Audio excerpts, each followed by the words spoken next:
Assalamualaikum warahmatullahi wabarakatuh. Alhamdulillahirabbil alamin.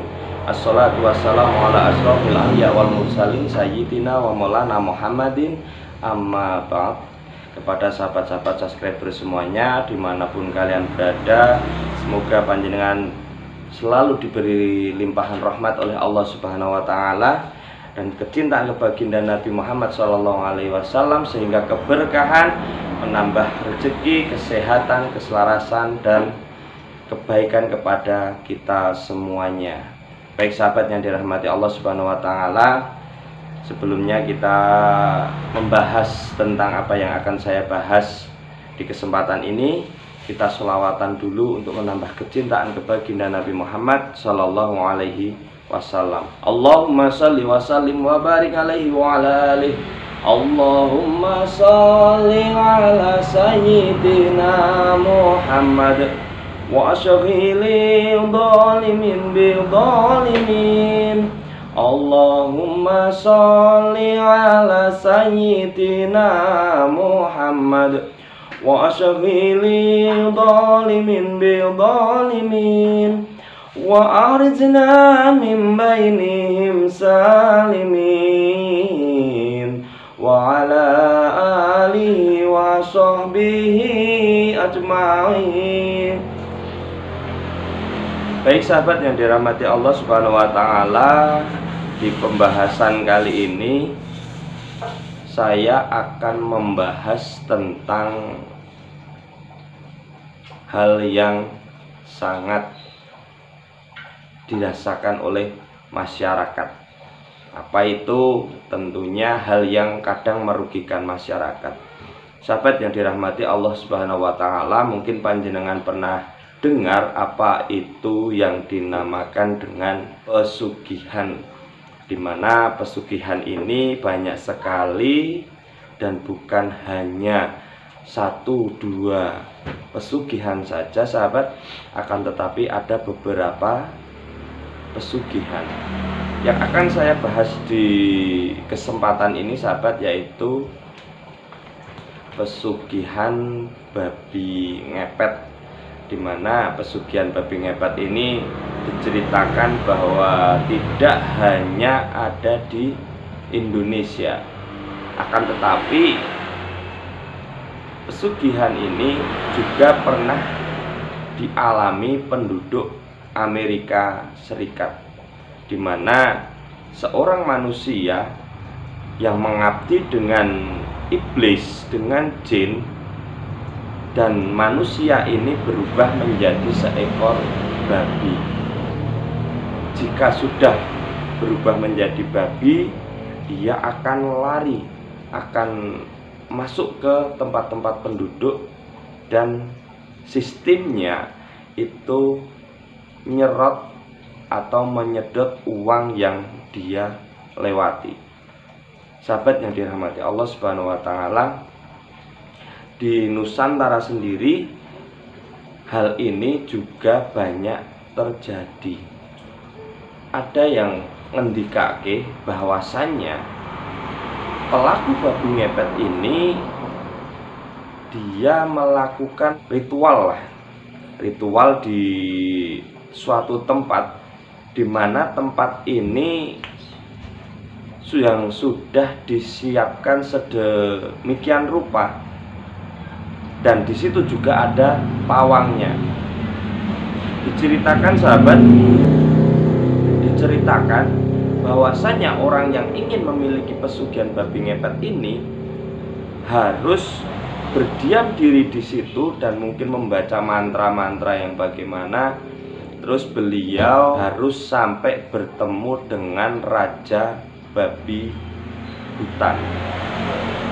Nah, ntar di situ dia melakukan suatu perjanjian, di mana perjanjian itu kadang memakan korban, yang korbannya itu ada yang diambil dari keluarga ataupun orang lain.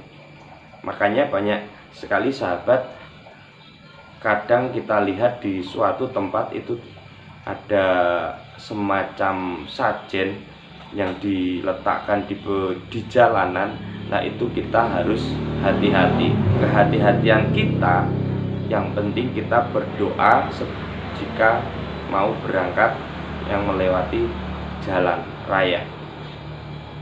Sahabat yang dirahmati Allah Subhanahu wa taala, babi ngepet ini memang sangat terasa sekali jika melewati tempat-tempat yang orang banyak uangnya. Kadang disedot itu tidak hanya 100-200, akan tetapi kadang sampai 1 juta, 2 juta. Makanya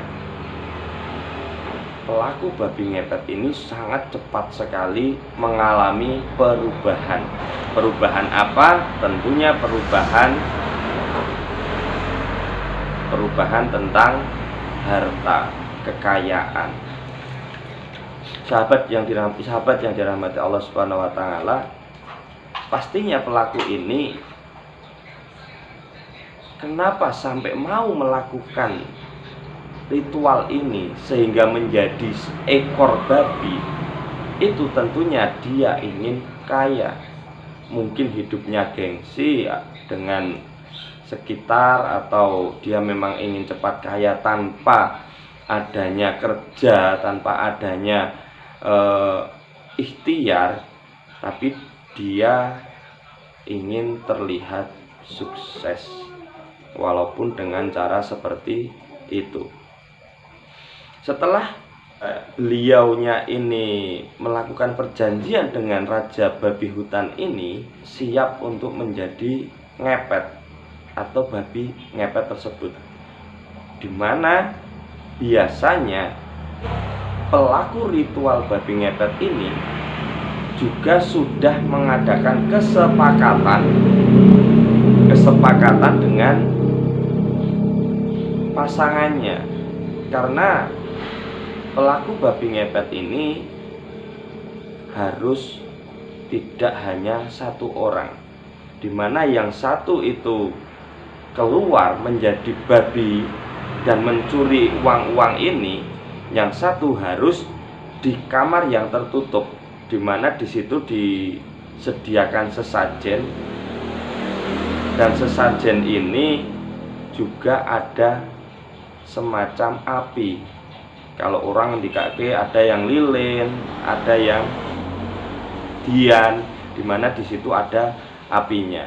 Tugas bagi yang di kamar ini itu menunggu api jangan sampai padam, karena kalau api ini padam maka pelaku babi ngepet akan berubah menjadi manusia dan toh bisa tertangkap warga. Sahabat yang dirahmati Allah Subhanahu wa taala, ada yang ngendikake juga jika akan menangkap babi ngepet dengan cara telanjang.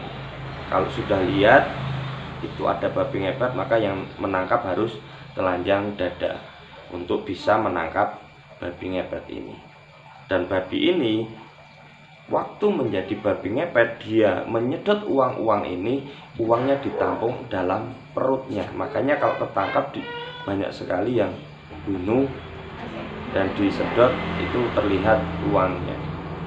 Musyrik enggak sahabat? Ya, tentunya pelaku-pelaku ritual ini sudah bersekutu dengan iblis. Iblis apa?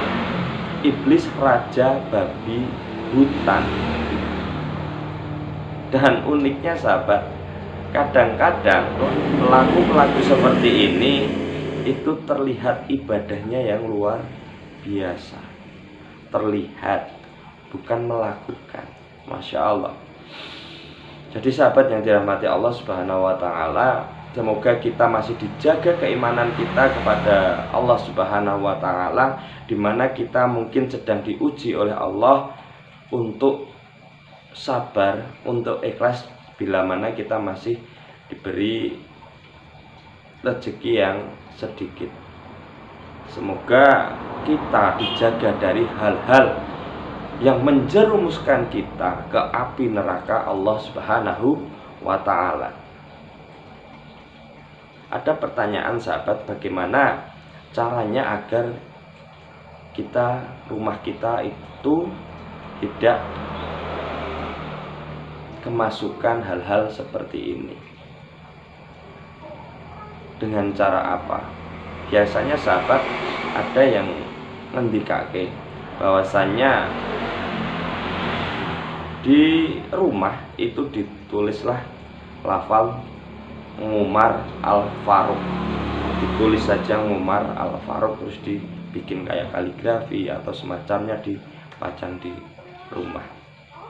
Sahabat yang dirahmati Allah Subhanahu wa taala, jangan sampai kita sebagai umat Rasulullah Shallallahu alaihi wasallam itu terjerumus dalam hal-hal kemusyrikan, di mana hal-hal kemusyrikan ini juga kita ingin kaya tapi dengan cara-cara instan yang berkolaborasi dengan makhluk-makhluk astral, makhluk-makhluk jin, makhluk-makhluk iblis.